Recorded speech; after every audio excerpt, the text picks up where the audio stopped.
안녕하십니까. 저는 사업을 하고 있는 40대 남성입니다. 슬하에 아들 둘을 키우며 살고 있어요. 일이 워낙 바빠서 아이들과 함께 해줄 시간이 늘 부족해 미안한 마음입니다만, 나이에 비해 을젓한 두 아들 녀석인지라 이런 부족한 아버지도 항상 다정하게 대해주어 고마운 마음입니다. 부부라면 다른 사람들이 알 수 없는 두 사람만의 역사가 있기 마련입니다만, 저희 부부는 마치 롤러코스터를 타는 듯한 어질어질할 정도의 굴곡을 경험해야만 했어요. 이야기의 서두부터 심상치가 않겠다는 느낌이 드시죠? 그렇다면 직접 겪은 제 마음은 어떻겠습니까? 그날 그때 속이 뒤집힐 것만 같았던 분노를 생각해보면 지금도 손이 덜덜 떨릴 지경입니다. 아마 저희 어머니께서 브레이크를 걸어주지 않으셨다면 제가 어디까지 갔을지 저 스스로도 장담을 못하겠으니까요. 저 말리지 마세요, 어머니. 제가 이런 꼴까지 보면서 어떻게 그 사람하고 같이 살겠습니까? 종은아, 일단 진정하고 내 말부터 좀 들어. 너 이러다가 나중에 정말 후회해. 이 엄마 말 한 번만 믿고 엄마 말 좀 더 들어봐, 응? 부부야 살면서 이런 꼴 저런 꼴 다 보며 사는 사이라고는 하지만 그렇다고 해서 제가 살면서 이런 경험까지 하게 될 거라고는 생각조차 못했습니다. 저 사람이 대체 무슨 일이길래 저렇게까지 열을 올리나 싶으시죠? 여러분들도 제 이야기 들어주시고 제가 이러는 게 정말 과한 건지 그럴 만한 일인 건지 이야기를 좀 해주시면 좋겠습니다. 제 입으로 말하기는 제 자랑 같기도 합니다만 사업을 시작한 이래로 저는 제법 승승장구하며 살아왔습니다. 저희 본가가 그렇게 기반이 탄탄한 집안은 아니었기에 그야말로 맨땅 일구며 저 스스로 이뤄낸 값진 성과였습니다. 사업 일으켜보겠다며 치사스러운 인간들한테 고개도 숙여보고 굴욕도 겪어가며 눈물을 삼킨 시간도 있었습니다. 그렇게 제 인생과 자존심을 걸어가며 일으킨 사업이었기에 사업가로서의 제 자부심 또한 대단했죠. 제 일은 단순히 생계를 넘어 저를 이 세상에 단단히 뿌리내리게 살게 해준 원동력이었고 저 그 자체였습니다. 평생 가난에 허덕이시며 자식들 잘 되라고 고생하신 부모님께 자식으로서 이런 값진 결과를 안겨드릴 수 있다는 것이 자랑스러웠고, 어린 시절 집안이 가난하다는 이유로 저를 괄시하던 좀 산다는 집 자제들에게 떵떵거리며 살 수 있게 해준 제 자부심이었죠. 이렇게 사회적으로 점차 성공을 거두다 보니 주변 인맥도 자연스레 바뀌게 되더라고요. 예전과는 달리 저를 고평가해주는 사람들도 늘어났고 그러다 보니 제게 호감을 표하는 이성들도 생겨났습니다. 개인적으로도 그러기도 했지만 사업을 하게 되면서 알게 된 인맥 중 저를 좋게 봐주신 다른 사업가분께서 자녀분을 소개시켜주고 싶어 하시는 경우도 많았어요. 저는 그건 역시 저를 인정해주시는 방법 중 하나라 생각해서 기분이 나쁘지는 않았습니다. 그런 식으로 좋은 집안에서 잘 배우며 자란 분들과 몇 번 교제를 해본 적이 있고요. 부모님께서는 이렇게 아들에게 조건 좋은 집 혼처가 들어온다는 것이 기꺼우신 모양이었습니다. 아무렴 부모라면 이왕이면 내 자식이 좋은 조건의 배우자를 만나 가정을 이뤄서 잘 살길 바라는 것이 당연한 일이었겠죠. 그런 부모님의 마음이야 이해하지만 그때까지만 하더라도 딱히 이 사람이다 싶을 정도로 결혼하고 싶은 분을 만나지는 못했습니다. 집에서 성화이기는 하셨지만 아직 결혼이 늦은 나이라고 생각하지도 않았고 그동안은 사업 성공시켜 보겠다고 정말 앞만 보고 달려온 세월이었기 때문에 이제는 나도 좀 여유를 가지고 천천히 좋은 사람 찾아봐도 되겠다고 생각을 했어요. 아내를 만나기 전까지는 말입니다. 기업 행사에 참여해 처음 본 아내는 제가 태어나서 본 사람 중에 가장 아름다운 사람이었습니다. 그동안 좋은 여성분들을 많이 보았다고 생각했는데 아내를 보는 순간 그런 생각이 싹 달아날 정도였어요. 어떻게 사람이 저렇게 생겼나 싶을 정도로 한눈에 저를 사로잡은 아내였습니다. 그래도 젊은 날부터 사업을 해와서 제법 표정 관리를 잘해왔다고 생각했는데 그날만큼은 제가 어떤 표정을 짓고 있었는지 가늠도 하지 못할 정도였어요. 한마디로 아내를 보자마자 첫눈에 마음을 빼앗겨버렸다 해도 과언이 아니었습니다. 그런 저를 보며 살짝 웃어주던 아내 얼굴은 제가 무덤에 들어가는 그날까지도 잊지 못할 겁니다. 그만큼 제게 강렬한 인상을 남긴 아내의 처음이었어요. 여기까지 들으시면 짐작하셨겠지만 당연히 제 눈에만 아내가 이렇게 보이는 건 아니었겠죠. 아내는 미스 코리아 출신이었습니다. 우리나라에서 가장 빼어난 미인들만 모았다는 대회에서 입상까지 했으니 그 미모가 보통은 아니었다는 걸 여러분들도 충분히 짐작하시겠죠. 돌이켜 생각해보면 아내를 처음 만났을 때 제가 아내 눈에 얼마나 멍청해 보였을까 싶어요. 평생을 아름다운 여자로 살아온 아내이니 이렇게 저같이 멍청한 표정을 짓는 남자를 보는 것 역시 아내 입장에서는 한두 번이 아니었을 겁니다. 그럼에도 불구하고 자기 외모에 첫눈에 반한 어리숙한 남자 중 하나로 잊혀지지 않고 그 여자의 남편으로까지 살 수 있게 되었으니 결혼하면서 스스로 얼마나 첫눈이었다고 생각했는지 모릅니다. 비록 첫 만남에 그런 멍청한 모습을 보이긴 했으나 젊은 사업가로 승승장구하면서 자존감만큼은 하늘을 뚫을 만큼 높아져 있던 저였습니다. 당당하게 데이트를 신청하는 저를 물끄러미 바라보던 아내가 고맙게도 데이트 신청을 허락해 주었어요. 결혼하고 나서 뒤늦게야 아내에게서 듣게 된 말이지만 그때까지만 하더라도 아내는 저한테 별다르게 특별한 감정을 느끼지 않았다고 합니다. 아내에게 그런 식으로 호감을 표현한 남성분들이 한둘이 아니었을 거고 평생 그런 대접을 받아온 아내였으니 사실 특별한 일이 아니기도 했습니다. 그러니까 아내가 제게 본격적으로 호감을 가지기 시작한 건 저희 만남이 이어져 오며 차츰 마음이 조금씩 자라났다고 봐야겠죠. 비록 아내의 아름다운 외모에 끌려 만남을 청하긴 했습니다만 저 역시 그저 예쁜 얼굴에만 홀딱 넘어가서 아내를 만날 생각은 아니었어요. 저도 세상을 겪을 만큼 겪었는데 고작 얼굴 하나 보고 사람을 판단할 만큼 모자란 인사는 아니었습니다.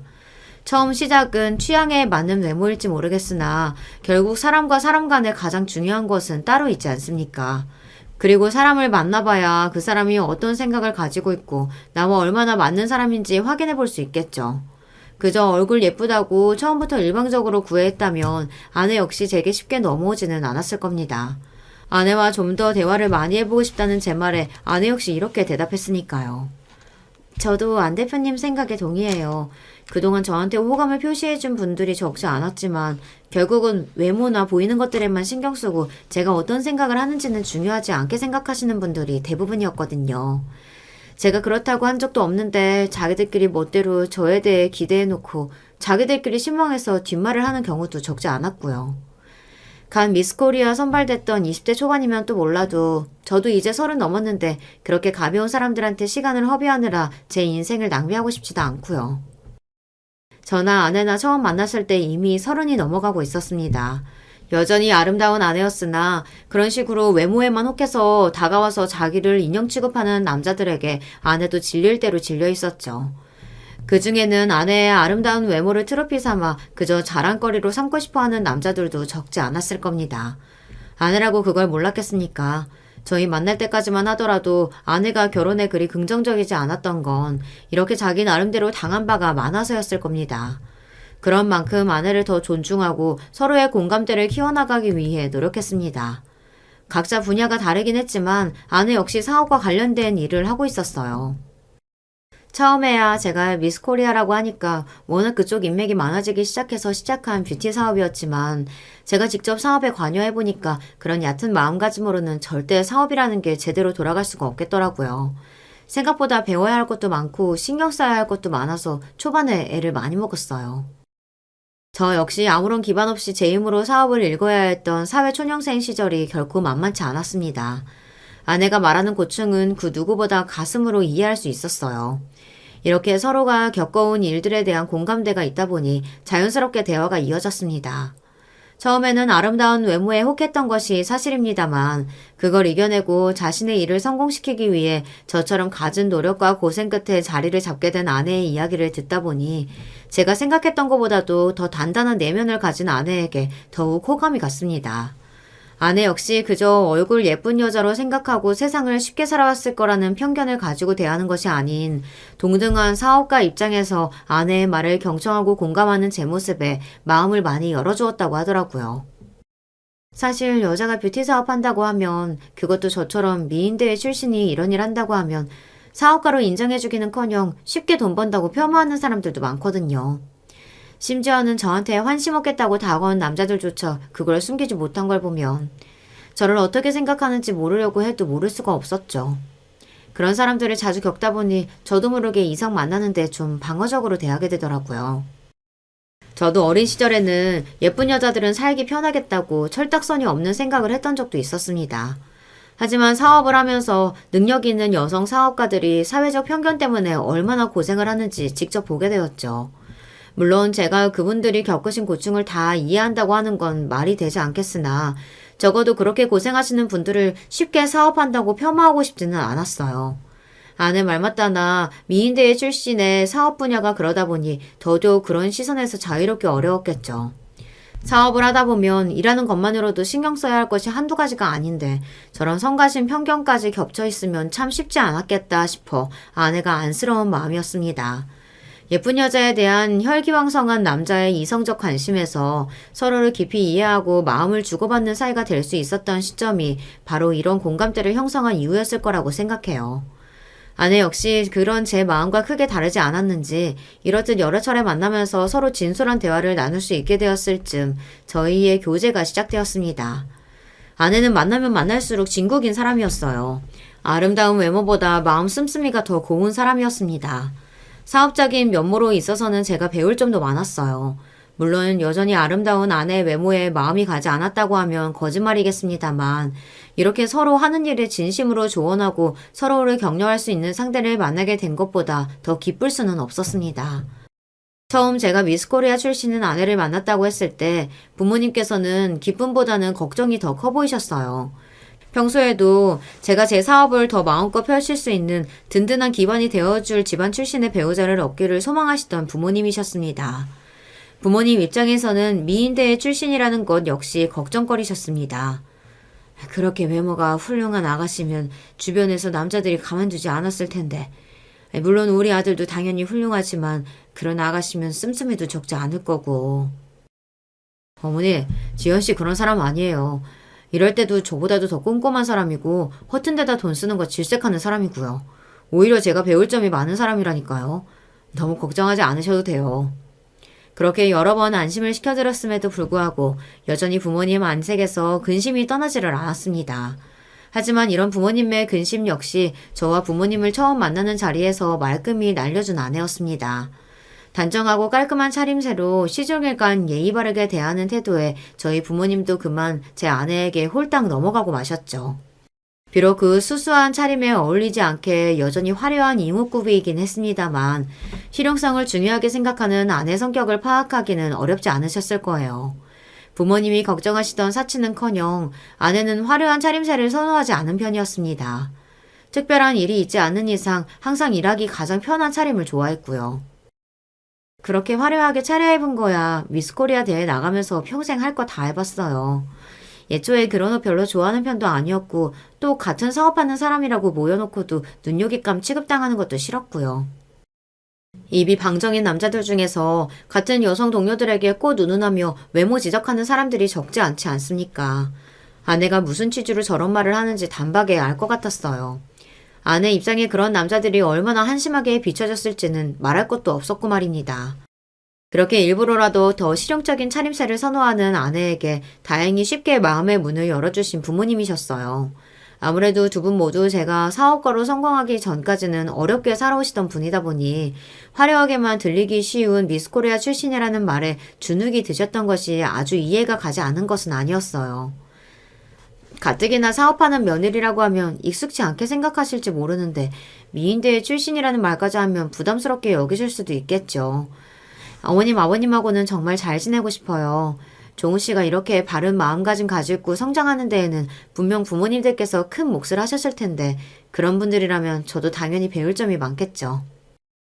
비슷한 나이임에도 불구하고 저보다 훨씬 성숙한 사고방식을 가진 아내였습니다. 이렇게 현명한 사람을 처로 얻게 되다니 세상에 나보다 처복이 더 터진 사람이 있을까 싶었습니다.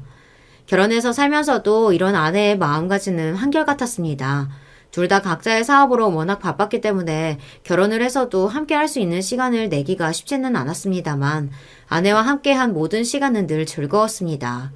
바쁜 일상 속에서도 사업가로서 아내로서 또 며느리로서 당차게 제 몫을 해나가는 아내를 보며 저 역시 아내와 처가 식구들에게 더 잘해야겠다고 마음먹었죠. 애석하게도 처가 식구들과는 아내가 제 본가 식구들과 지내는 것처럼 잘 지내지는 못했습니다. 아내는 처음 자기 부모님들을 제게 인사시키면서도 썩 탐탁치 않아 했어요. 아내의 친정집 역시 타고난 부자는 아니었으나 그래도 저 어릴 때보다는 제법 생활이 안정적인 중상층 가정이었습니다. 그럼에도 아내가 미스코리아 입선한 이후에 가족 간에 제법 갈등이 있었던 모양이더라고요. 처음 장인 장모님께 인사드리러 갔을 때 대뜸 장인어른이 이렇게 말씀하셨습니다. 지연이 저게 지금은 나이 들어서 예전만 못해도 20대 때는 지나가는 사람들이 다 고개 돌리고 뒤돌아 쳐다볼 정도로 아주 어마어마했다고. 그때 시집 갔으면 재벌집에도 너끈하게 갔을걸. 되도 않은 사업하겠다고 깔짝이다가 이날 이때까지 시집도 안 가고 지 팔자 지가 꼰 거지 뭐. 솔직히 너무 당황스러웠습니다.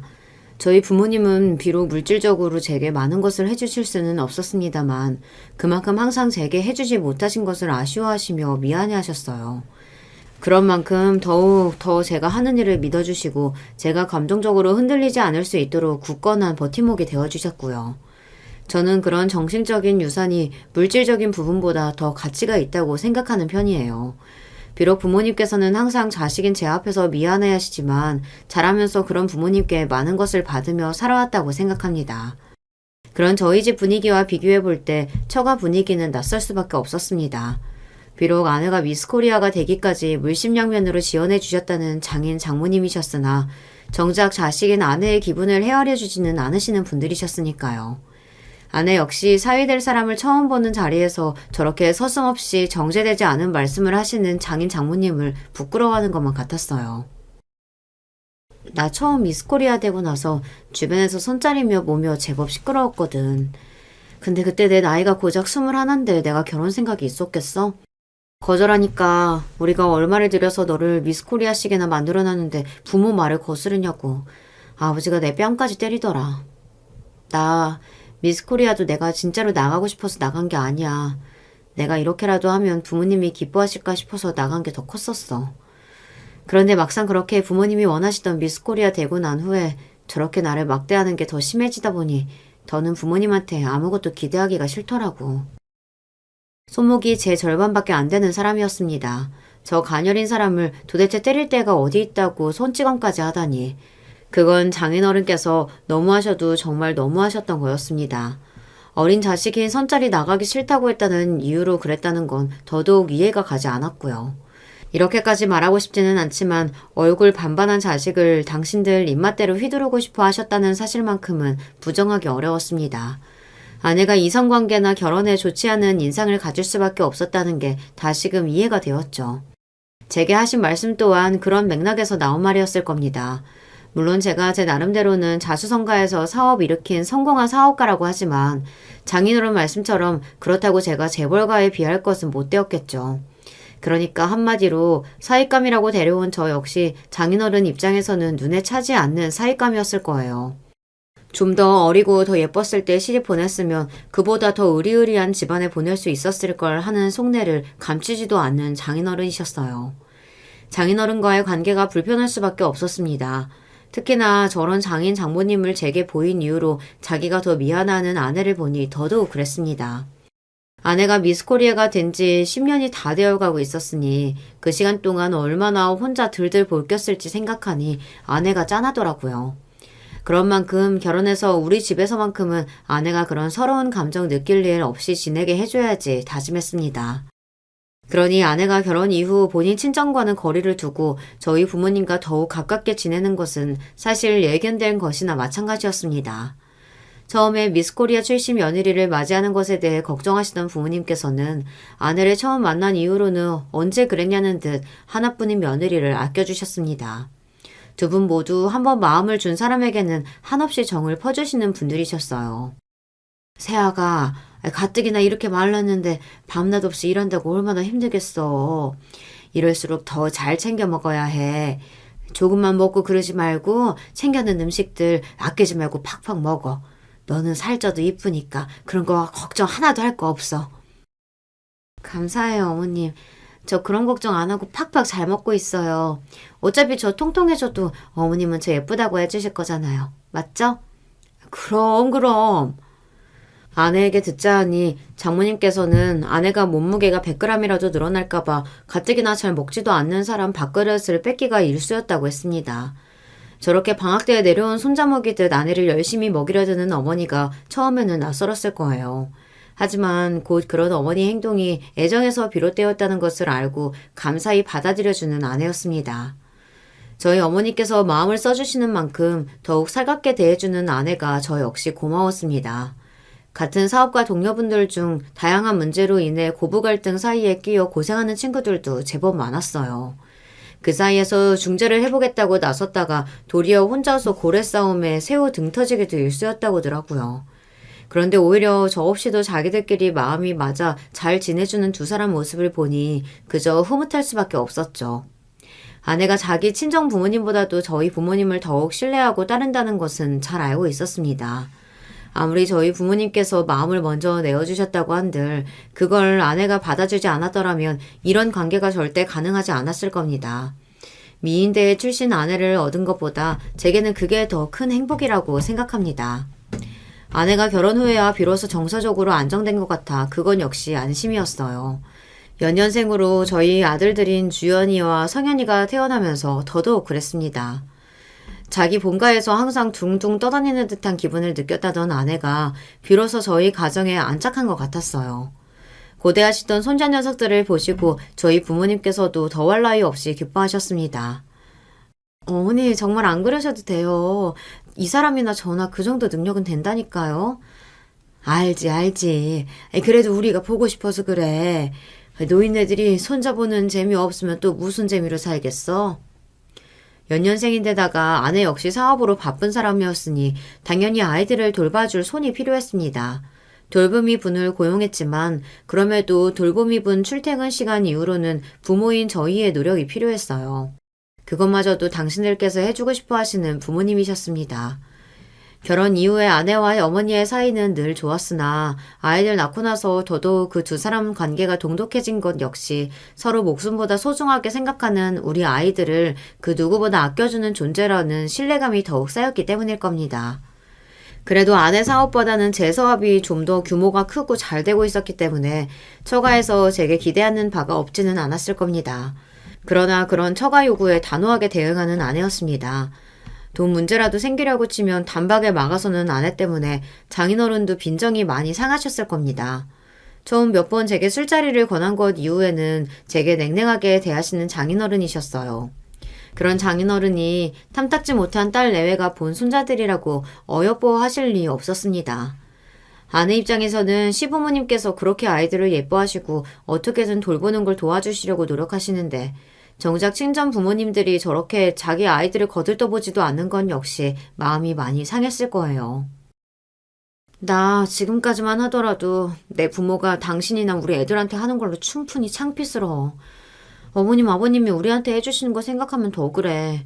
같은 부모인데 어떻게 이렇게까지 다를 수가 있나 싶기도 하고. 그리고 나 미스코리아 된 이래로 그동안 우리 집에 차고 넘치게 다 갖다 줬어. 내 가정 생긴 이후로까지 그렇게 살고 싶지는 않아. 한마디로 아내는 그동안 제 부모에게 당한 일로 제대로 학을 뗐더라고요. 애초에 처가에 잘하는 것도 제 아내 좋으라고 하는 일 아니겠습니까? 제가 도움을 주는 것이 오히려 제 아내 속을 뒤집는 일이라면 구태여 그렇게까지 하고 싶지는 않았습니다. 무엇보다 제 아내에게 너무 큰 상처를 준 사람들이었어요. 물론 부모 자식의 연은 쉽게 끊어낼 수 없는 일이라고 하니 제가 기본적으로 해야 할 도리는 해야겠지만 아내가 바라던 대로 그 이상을 할 생각은 굳이 들지 않더라고요. 아이들은 저희 부부와 조부모님의 사랑 아래 건강하게 쑥쑥 자라고 있었고 제 사업 역시 영역을 넓히며 더욱 기반을 탄탄하게 다지고 있었습니다. 아내 역시 자기 일로 항상 바빴고요. 아내나 저나 몸은 항상 바쁜 일정에 고단했으나 안락한 가정에서 그런 피로를 모조리 날리고 지낼 수 있을 만큼 행복하게 살았다고 자부합니다. 우리가 함께하는 시간이 쌓여갈수록 더욱 서로가 서로에게 그 무엇으로도 대체될 수 없는 굳건한 사이라 믿어 의심치 않았어요. 그랬기에 생각지도 못하게 뜻밖의 사진을 건네받게 되었을 때 제가 얼마나 혼란스러웠을지 이해하실 수 있으실까요? 그날도 여전히 업무 때문에 다른 직원들 다 퇴근하고 난 이후까지 집에 돌아가지도 못하고 일과 씨름하고 있었습니다. 다른 직원이 있었으면 대신 받아주었을 퀵 서비스를 제가 직접 받은 것도 그런 이유에서였죠. 이거 혹시 어디서 보낸 겁니까? 저도 전달해달라는 소리만 들어서 거기까지는 잘 모릅니다. 발신인이 적혀있지 않은 서류 봉투를 받으며 의아했어요. 누가 이렇게 경우 없이 무언가를 보낸 건가 싶어 살짝 찌푸린 얼굴로 봉투를 열어보았습니다. 그 안에 들어있던 건 제 어여쁜 아내의 사진이었어요. 하지만 하나같이 정면을 보고 있는 것이 없었기에 그 사진들이 죄다 몰래 찍힌 사진이라는 건 어렵지 않게 짐작할 수 있었습니다. 대체 누가 이런 무례하고 어처구니 없는 짓을 한 건지 기가 막혔어요. 결혼하고 수년이 지나긴 했지만 여전히 아름다움을 잃지 않은 아내였습니다. 기혼임에도 불구하고 그런 아내에게 호감을 표시하는 나사 빠진 남자들 역시 없지는 않았죠. 그럴 때마다 대차게 상대에게 망신을 주며 그런 사실을 제게도 숨기지 않는 아내였습니다. 이번에 들러붙은 놈은 정신이 나가도 한참 나갔나 보다 싶었어요. 그러다 제 손을 멈칫하게 한 것은 구석진 곳에서 찍힌 아내의 사진이었습니다. 아내의 맞은편은 웬 남자가 하나 서 있었어요. 그 이후로 장소를 바꿔가며 찍힌 여러 장의 사진에서는 아내와 함께 동일한 남자의 모습이 담겨 있었죠.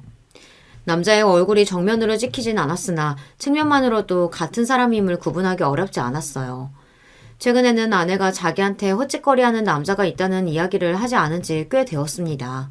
사실 최근에 아내와 제대로 마주보고 앉아 여유롭게 대화를 나눈 게 언제인가 싶었어요. 저도 일이 많았지만 최근 들어 아내 일이 많이 바빠지면서 거의 매일같이 야근을 하고 있는 상황이었습니다. 그래도 아이들 태어난 이후로는 가급적이면 야근할 일이 생기더라도 일거리를 집으로 싸들고 오려고 노력하는 아내였어요.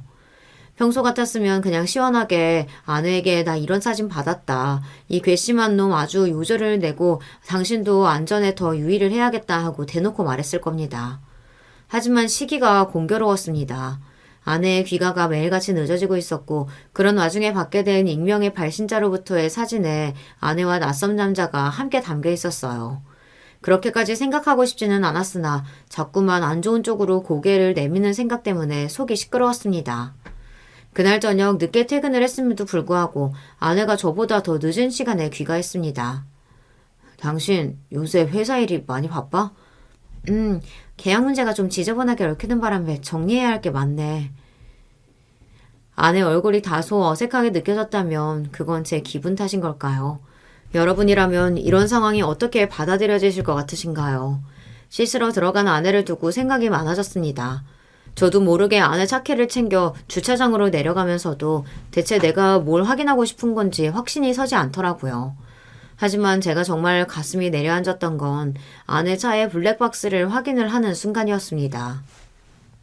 뭐야, 메모리 카드를 빼놨어? 아내 차 블랙박스에는 그 어떤 기록도 저장되어 있지 않았습니다. 후방 카메라 역시 마찬가지였어요. 아리따운 마누라 둔 덕에 내가 나날이 걱정만 늘어간다니까. 혹시 모르니까 블랙박스 절대로 꺼놓지 마. 꼭 음성 녹음 기능까지 다 켜두고. 알았다니까 그러네. 지금껏 큰 문제가 생기지는 않았지만 그동안 아내에게 흑심을 품은 놈들이 없지는 않았기에 항상 아내의 안전에 더 유의하던 저였습니다. 혹시나 갑작스럽게 아내 앞에나 나타나는 놈이 있을지 모르니 대비할 수 있는 것들은 항상 철저하게 대비를 해두었죠. 그런 제 걱정을 이해해서인지 아내는 조금 과하다 싶은 제 행동에도 크게 토를 달지 않았습니다. 때문에 아내가 아예 블랙박스 녹화를 하고 있지 않았다는 건 전혀 예상치 못한 부분이었어요. 기껏해야 아내가 웬 나사 빠진 놈과 실랑이 하는 장면 정도를 발견하게 될 거라고 생각했던 제 명치를 누군가 때린 듯한 기분이었습니다. 도대체 이걸 왜 빼놓았을까? 무얼 숨기려고 이걸 빼놓은 건가? 그때부터 저 스스로도 걷잡을 수 없을 정도로 생각이 널뛰기 시작했습니다. 그 사람이 그럴 리가 없어. 우리 아이들 엄마로서 부끄러운 짓을 했을 리가 없어. 나보다도 우리 부모님한테 더 잘하는 사람인데 이런 가족들을 두고 아내가 부정을 저질렀을 리 없다고 생각하면서도 불안한 마음이 쉽게 가시지를 않았습니다. 제 불안한 마음에 더욱 불을 질렀던 건 그 이후로도 비슷한 류의 사진이 계속해서 오기 시작했다는 겁니다. 퀵을 통해 보내면 제가 출처를 추궁할 걸 눈치챘는지 출근하기 전 제 차 앞유리에 서류 봉투를 끼우고 가거나 회사 우편물을 통해 제 이름만 적어 꽂아두거나 하는 시기였어요. 저는 혹여나 그걸 다른 직원들이 먼저 뜯어 읽을까 싶어 노이로제에 걸릴 지경이었습니다. 사진 수위는 더욱 대담해져서 각도에 따라서는 아내가 다른 남자와 붙어있는 것처럼 보일 수도 있는 사진들이었어요. 결정적인 한 방은 없었으나 계속해서 아내의 곁에 붙어있는 동일한 남자는 제 의심에 불을 질렀습니다. 그렇게 아닐 거라고 아내를 믿고 싶었던 마음이 와르르 무너진 건 문제의 그 남자가 장인 장모님과 화기애애하게 둘러앉아 식사를 하는 모습이 찍힌 사진을 본 후였습니다. 아내는 식탁 테이블 근처에 뒷모습을 보이고 서 있긴 했지만 분명 그 자리에 함께하고 있었어요. 도대체 아내가 저 모르게 몰래 만나던 남자와 그토록 척지고 지내던 장인 장모님과 함께 저렇게 분위기 좋게 식사 자리까지 가질 이유가 뭐가 있겠습니까? 적어도 이 관계를 아내의 부모님까지 알고 있다는 말이지 않습니까? 나 모르게 대체 넷이서 저 화기애애한 분위기 속에 무슨 이야기를 주고받았을까? 내가 그렇게 당신을 믿었는데 나를 속이고 저 남자를 제 부모한테까지 소개시켜줬다고 생각하니 피가 거꾸로 솟는 기분이었습니다. 저한테는 회사 일 때문에 집에 들어오기 힘들 것 같다고 말한 날이었어요.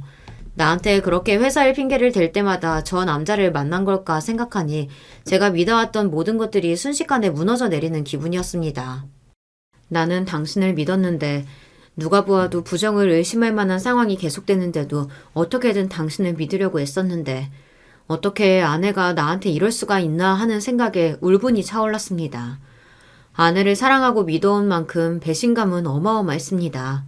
세상 모두가 내게 등 돌려도 당신만큼은 내 마지막 순간까지 함께 해줄 줄 알았는데 이런 결말이라니. 비참함에 몸을 가누기도 어려웠어요. 그날 역시 늦은 아내에게 말했습니다. 당신 회사 일이 그렇게까지 바빠? 아무리 그래도 그렇지 이렇게 매일같이 늦을 수가 있어. 당신도 사업하면서 왜 그렇게 서운한 소리라고 그래. 내가 일부러 늦었어? 여보, 나 요새 정말 힘들어. 당신까지 나한테 이러지 마.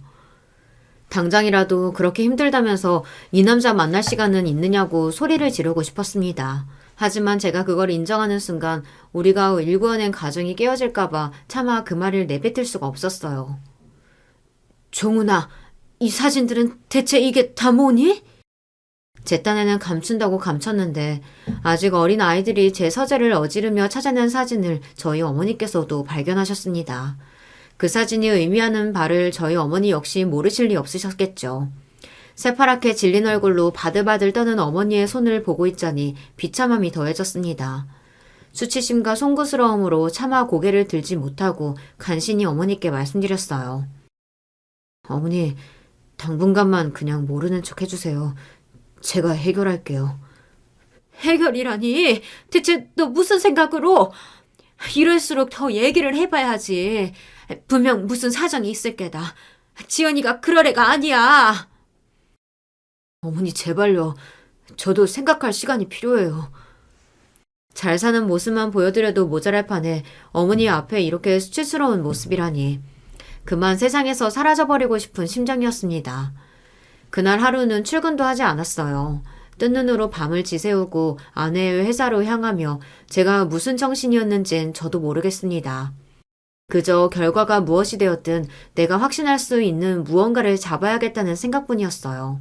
그렇지 않고서야 이대로 내가 미쳐버리겠다 싶더군요.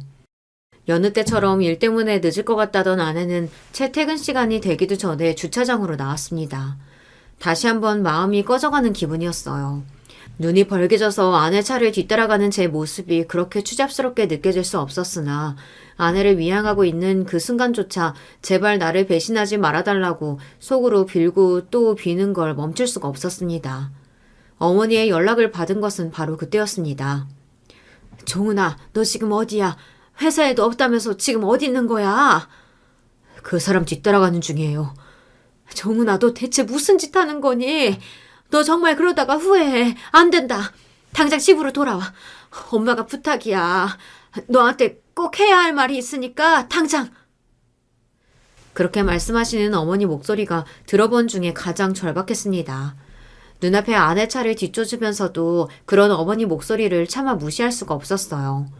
결국 저는 제 눈앞에서 그 남자에게 갈지도 모르는 아내의 뒤를 따라가는 것을 포기하고 집으로 돌아가고 말았습니다. 어머니, 대체 무슨 일이세요? 종훈아, 이거부터 먼저 봐. 이거부터 보고 내 설명 들어.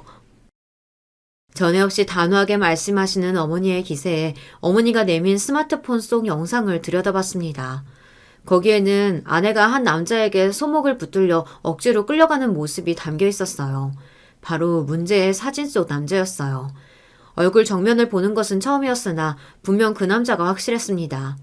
누가 보아도 영상 속 아내는 제 의지와는 상관없이 강제로 남자에게 끌려가고 있었어요.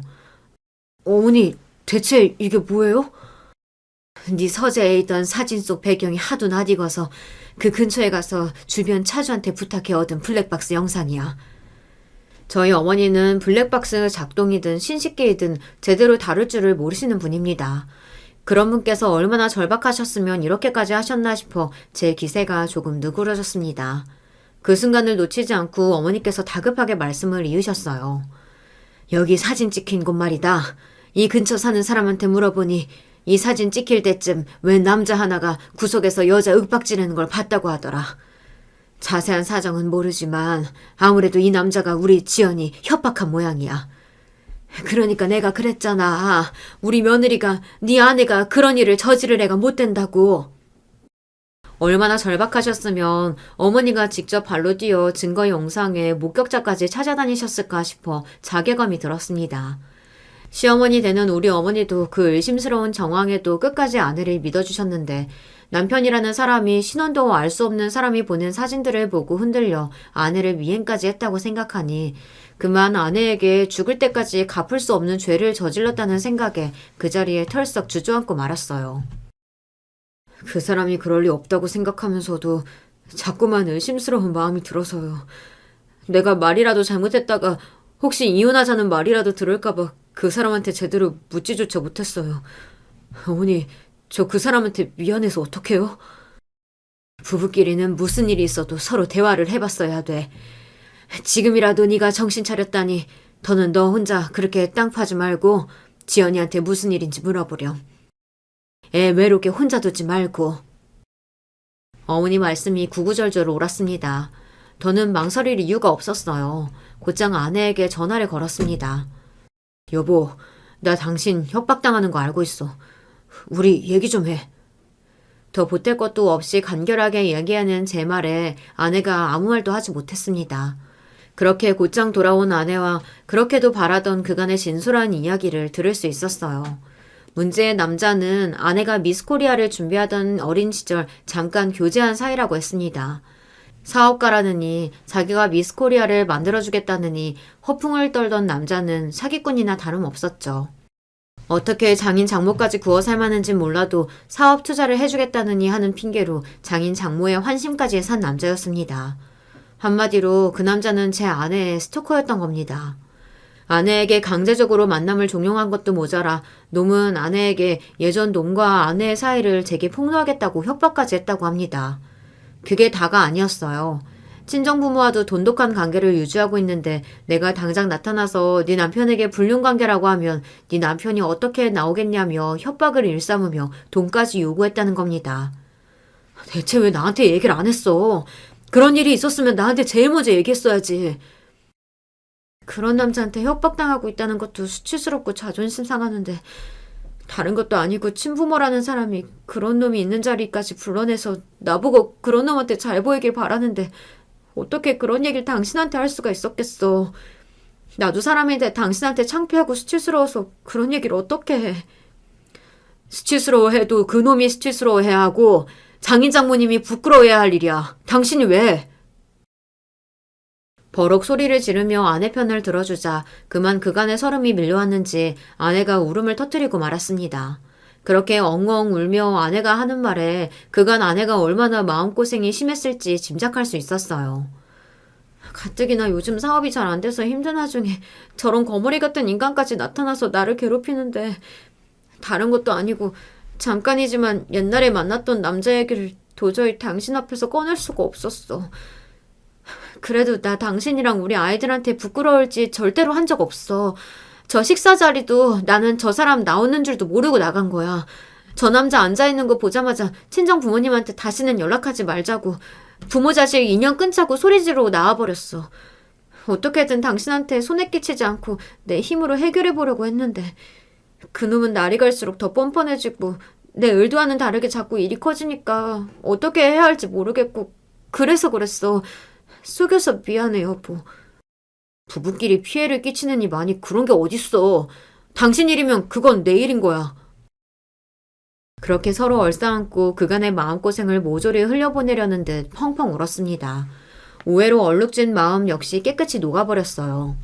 홀로 그 벅찬 상황을 감당했을 아내를 생각하니 더 일찍 제대로 된 사실관계를 확인하지 않은 저 스스로가 원망스러울 지경이었습니다. 아무리 제가 의심할 만한 정황이 있었다 하더라도 저희 어머니 말씀처럼 이 사람 말을 먼저 들어보는 게 우선이었어야 했어요. 이번 일은 명백히 제가 아내에게 잘못한 일이 맞았습니다. 놈은 더 볼 것도 없이 경찰에 넘겼습니다. 아내 차에 블랙박스 메모리를 빼가고 아내가 행여 녹취 파일 증거라도 남길까 싶어 철저하게 굴던 놈이었으나 그 남편과 시어머니가 의심은커녕 증거와 목격자까지 찾아다니며 아내 편을 들 거라고는 예상치 못했겠죠. 며느리를 규명하기 위해 발바닥에 불이 나도록 뛰어다닌 저희 어머니의 노고 덕에 놈의 협박죄는 충분히 성립되고도 남았습니다. 자식 내세워서 장사하려고 들었던 장인 장모와도 완전히 인연을 끊어버렸습니다. 그런 기야말 놈 앞에 결혼에 자식까지 둔 딸을 세워놓고도 사과할 줄 모르는 그 인간들을 저도 더는 아내의 부모로서 대우하지 않기로 결심했어요. 내 아내를 그런 위험한 상황에 처하게 만들고도 부끄러운 줄도 모르십니까? 아내도 마찬가지지만 나 역시 당신 같은 사람들 더는 인간으로 대우하기 힘드네요. 두 번 다시 내 아내나 우리 가족 앞에 나타나지 마십시오. 그날 아내는 참 많이 울었지만 그럼에도 제 부모를 똑바로 쳐다보며 제 손을 꽉 쥔 손에 힘을 주었습니다. 아내 역시 그동안의 서러운 세월을 감당하면서도 쉽게 부모 자식 사이의 연을 끊기 힘들었겠지만 그날 이후로는 두 번 다시 그런 제 부모에게 휘둘리는 일은 없었습니다. 뒤늦게 저희 어머니께서 아내를 위해 해주신 일을 알고 아내는 또 한 번 깜짝 놀라야만 했어요. 제가 그동안 이야기를 하지 않았으니 제게 놈이 익명으로 그따위 사진까지 보냈다는 것조차 아내가 알 수 없었을 테니까요. 자기한테 협박까지 한 것도 모자라 뒤에서는 저까지 들쑤시고 있었다는 사실을 알게 된 아내가 분노에 휩싸였습니다. 그 쳐죽일 놈 그거 그냥 그렇게 곱게 경찰서에 보낼 일이 아니라 어디 한 군데 성치 못하게 밟아줬어야 하는데 그놈도 증거 못 만드는 데서 날 그렇게 협박했는데 나라고 그러지 못할 거 뭐 있어. 어차피 평생 사람 구실 옳게 못할 덜 떨어진 놈이야. 더는 그런 놈한테 당신 귀한 감정 소비하지 마. 나도 앞으로는 그런 말 같지도 않은 놈한테 휘둘리는 일 절대로 없어. 무조건 당신 말부터 먼저 들을 거야. 나한테는 당신 말이 법이고 진리야. 이번 일로 저 역시 깨달은 바가 적지 않았습니다. 저희 어머니께서 저를 그렇게 정신 차리게 만들어주지 않으셨다면 일이 어디까지 흘러갔을지를 생각하면 지금도 아찔해져요. 아내 역시 어머니께 고마운 마음을 금치 못했습니다. 저야 어머니와 부모 자식 아닙니다만 저희 어머니야 아내 입장에서는 시어머니 아니겠습니까? 아무리 평소 두 사람 사이가 좋았다고는 하더라도 먼저 자식인 제 편을 들어 더 큰 오해가 생겼을지도 모르는 일을 끝까지 제 아내를 믿어주셨던 어머니셨어요. 어머니 정말 감사드려요. 어머니 아니었으면 그놈 그거 제대로 처벌도 못 받고 저 지금까지도 그놈 때문에 고통받고 있었을지도 몰라요. 어머님이 저 살려주신 거예요. 내 새끼들 해하려고 하는 놈 어미가 가만 안 두는 건 당연한 거야. 지연이 네가 얼마나 마음고생이 심했겠어. 고생했다 아가. 고생했다 내 새끼. 어머님, 전 이제 정말 어머님 없으면 못 살아요. 그렇게 저희 어머니 품에 안겨 어린아이처럼 엉엉 우는 아내를 보면서 정말로 앞으로 다시는 저 사람이 저렇게 서럽게 울게 하는 일이 없게 하리라 다짐하고 또 다짐했습니다. 비록 어디 가서 겪었다고 말하기 거짓말과도 같은 시련을 겪기는 했습니다만 분명 그 일로 저희 가족 간의 사이가 더욱 돈독해졌다는 점을 부정하기는 힘들 겁니다. 마음의 짐이었던 제 친부모를 훌훌 털어버리고 나니 아내 얼굴은 일견 더 시원해 보였습니다. 지금은 저희 어머니와 말 그대로 모녀 같은 고부지간으로 지내며 여전히 자기 사업 열심히 하는 멋진 여자로 제 곁에 함께 해주고 있습니다. 이런 일 겪어보니 이 평범한 듯 보이는 일상이 실은 얼마나 감사한 일인지 깨닫지 않을 수가 없어요. 매일같이 제게 감사한 하루를 선사해주는 아내와 앞으로도 서로를 전적으로 신뢰하고 의지하며 잘 살겠습니다. 지금까지 제가 하는 이야기 잘 들어주신 여러분들도 정말 모두 감사드립니다. 안녕하세요. 저는 30대 후반 여성입니다. 저는 정말 드라마에나 나올 법한 기구한 인생사를 가지고 있어요. 남들이 들으면 참 재미있을 이야기들인데 저는 정말 힘든 일들이었죠. 하지만 지금은 어느 정도 편해졌기 때문에 여러분들에게 이런 이야기도 할 수 있는 용기와 마음의 여유가 생긴 게 아닐까 싶습니다. 어렸을 때부터 매번 들었던 소리가 있었어요. 지질이 복도 없는 년. 그 말 그대로 저는 정말 지질이도 복이 없는 사람이었습니다. 부모 복도, 친구 복도, 남편 복도 그 무엇 하나 있는 게 없었어요. 매일매일 싸우기만 하는 가난한 부모님 밑에서 태어나 제대로 된 양육 한 번 받은 적 없이 컸고 그게 티가 나는지 친구들이 없었습니다. 그 누구도 불행해 보이는 저와 친해지고 싶어 하지 않았거든요. 친하게 지내고 싶어 하지만 않으면 다행스럽게요. 저는 학창시절에 가난하고 혼자라는 이유로 정말 모진 괴롭힘을 당했어요. 동급생인 친구들에게 말이죠. 선생님과 부모님의 방관 아래 친구들의 괴롭힘은 더더욱 심해졌고 저는 고등학교도 채 졸업하지 못한 채 집을 뛰쳐나왔습니다. 어딘들 그 지옥 같은 학교와 집보다는 나을 것 같았거든요. 하지만 나와서도 쉬운 건 아니었어요. 여자애다 어리다는 이유로 일을 하고서도 돈을 못 받는 일이 허다했고 성추행 같은 건 일상이었습니다. 정말 험난하고 모진 세월을 보냈어요. 하지만 어딘들 그 집과 학교보다 낫다는 생각으로 이를 악물고 버텼습니다. 안 해본 일이 없이 밤낮으로 일을 한 덕분에 20살이 될 즈음에는 작은 원룸을 구할 수 있었어요. 물론 월세긴 했지만 말입니다. 그래도 아무도 침범하지 않는 제 공간이 생겼다는 사실에 정말 벅찼었던 기억이 있네요. 그동안은 식당 같은 곳에서 일하면서 쪽방에 얹혀 살았었거든요. 그즈음 아버지가 돌아가셨다는 소식이 들려왔습니다. 엄마가 찾아왔었어요. 너그 애비가 보험을 들어놓은 게 있단다. 그래도 죽을 때는 이런 거 하나 주고 죽네. 엄마는 그렇게 말하며 저에게 통장 하나를 건넸습니다. 5천만 원. 그 당시 저에게는 정말 너무 큰 돈이었어요. 물론 지금도 큰 돈인 건 변함이 없지만요. 이제 와서 엄마 노릇하겠다는 건 아니고 그냥 니도 네 애비한테 괴롭힘 당하면서 컸으니까 그 보상이라고 생각하고 받아. 그 돈을 거절할 만큼 현실을 모르는 것도 아니었고 또 그 큰 돈을 거절할 만한 배짱도 없었습니다. 그래서 그냥 받았어요. 그리고 하던 일을 잠시 그만두고 고등학교 검정고시를 준비했습니다. 인제 와서 공부를 새로 시작하겠다는 건 아니었지만 중졸은 아무래도 더 취직할 때 불리하더라고요. 최소 고졸은 되어야 할 것 같아서 그냥 검정고시를 봤어요. 그래도 공부머리가 아예 없던 건 아닌지라 수월하게 검정고시를 딸 수 있었습니다. 그게 23살쯤 됐을 무렵이었어요. 그리고 작은 건설회사의 경리로 취직해 제 학벌로는 꽤 괜찮은 월급을 받으며 살았습니다. 딱히 욕심도 없었던지라 현실에 그냥 만족하면서 살았어요. 아무도 나를 때리지 않고 아무도 나를 괴롭히지 않는 지금이 가장 행복하다 하면서 말입니다. 그렇게 하루하루를 별다른 일 없이 살아가던 어느 날이었어요. 현장에서 일을 하던 노동자 중에 한 사람이 저를 참 좋아했습니다. 어렸을 때부터 외로움을 많이 타서 그런 건지 아니면 저한테 그렇게 잘해주는 사람을 처음 만나서 그런 건지 저는 그 사람을 참 좋아했어요. 그렇게 몇 년간 연애하고 프로포즈를 받았을 때도 정말 행복했었습니다. 제 집안 사정을 알고 그는 저를 더 신경을 썼어요. 그래도 당신 엄마인데 인사는 가야지. 그 사람은 굳이 엄마에게 인사를 가겠다고 하더군요.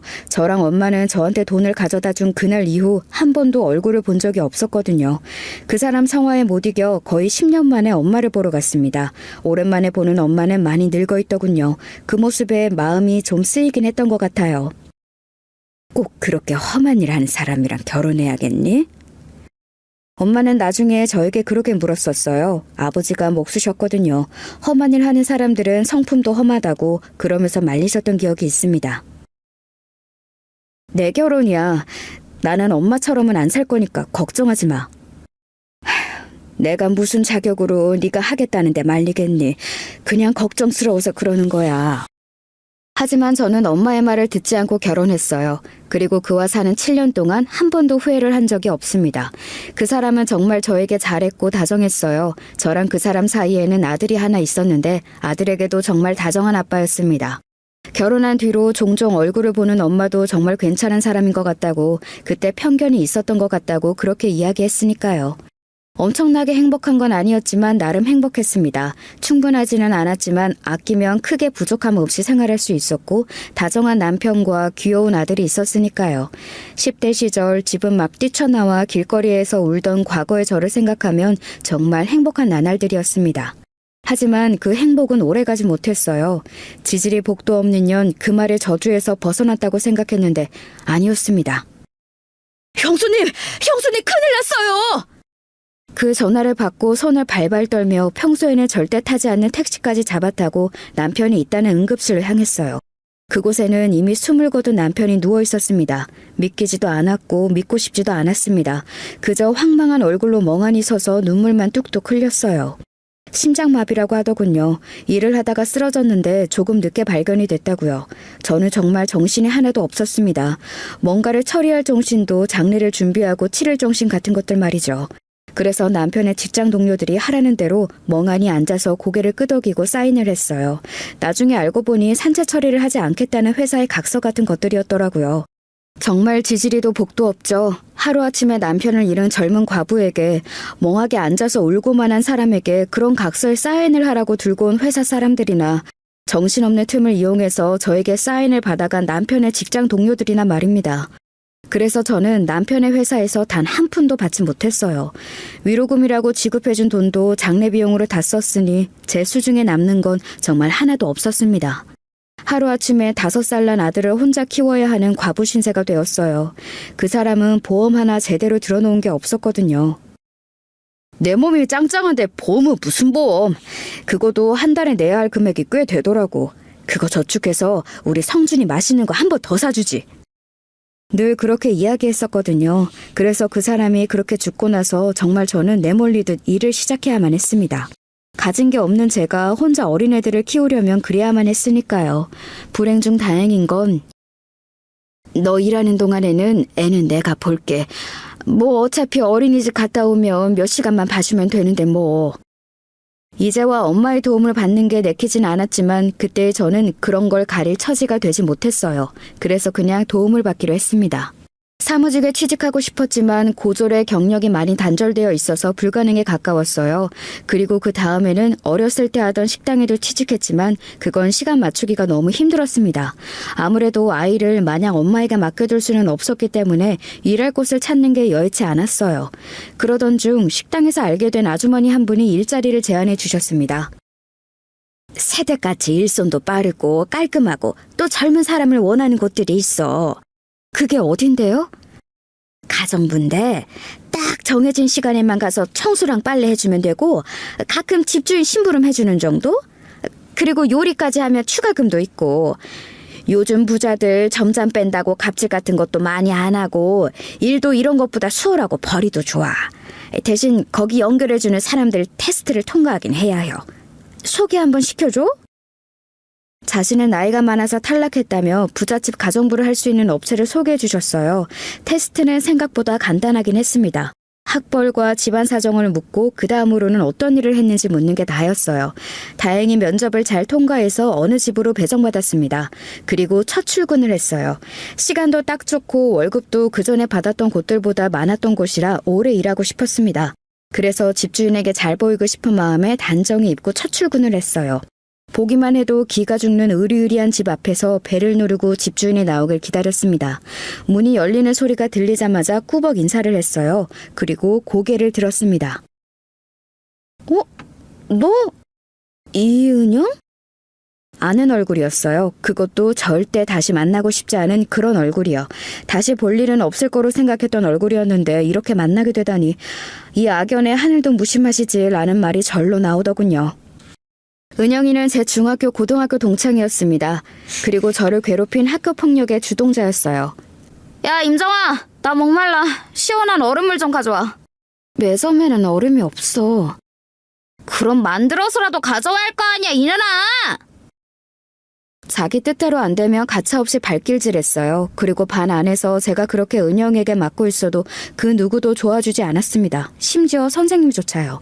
한 번은 맞다 도저히 버틸 수 없을 것 같아서 신고했던 적도 있어요. 하지만 돌아오는 건 학생들 일은 학생들끼리 해결하라는 경찰의 말과 선생님의 따기뿐이었습니다. 이게 학교 망신을 주려고 경찰에를 가? 은영이 집은 부자였거든요. 동네에 은영이 부모님을 모르는 사람이 없을 정도로 말입니다. 소문에는 학교에 발전기금도 어마어마하게 낸다는 이야기도 있었어요. 제가 신고를 했던 경찰서의 경찰관들도 이미 은영이 부모님에게 다 한 번쯤은 돈을 받은 적이 있는 사람들이라는 말도 들었습니다. 교무실에서 다른 선생님과 학생들이 다 보는 앞에서 담임에게 뺨을 수차례 맞아 얼굴이 퉁퉁 부은 채로 교실에 들어갔습니다. 그 교실에 들어가자마자 저에게 펼쳐진 상황은 그전보다 더 지옥이었어요. 제 몸으로 걸레를 빤 물이 부어졌습니다. 그리고는 냄새가 난다며 은영이는 자기 코를 막았어요. 너한테 걸레 냄새 나는 거 알아? 제가 울면서 대답했어요. 네가 지금 걸레판 물을 부었잖아. 은영이가 제 말을 듣고서는 비웃더군요. 아니, 원래도 나 너한텐 항상 그 걸레판 시큼한 냄새 같은 게 났어. 몰랐어? 진짜 몰랐어요. 저한테 그런 냄새가 난다는 사실을 말입니다. 없지만 그런 티를 내지 않기 위해서 제일 자주 했던 게 목욕과 빨래였는데 집안에서 나는 쿰쿰한 냄새는 숨길 길이 없었나 보더라고요. 은영이의 그 말에 얼굴이 확 달아올랐습니다. 정말이지 너무 부끄러웠어요. 그래서 네 주말에 아무도 안 가는 거잖아. 너한테 냄새 나서.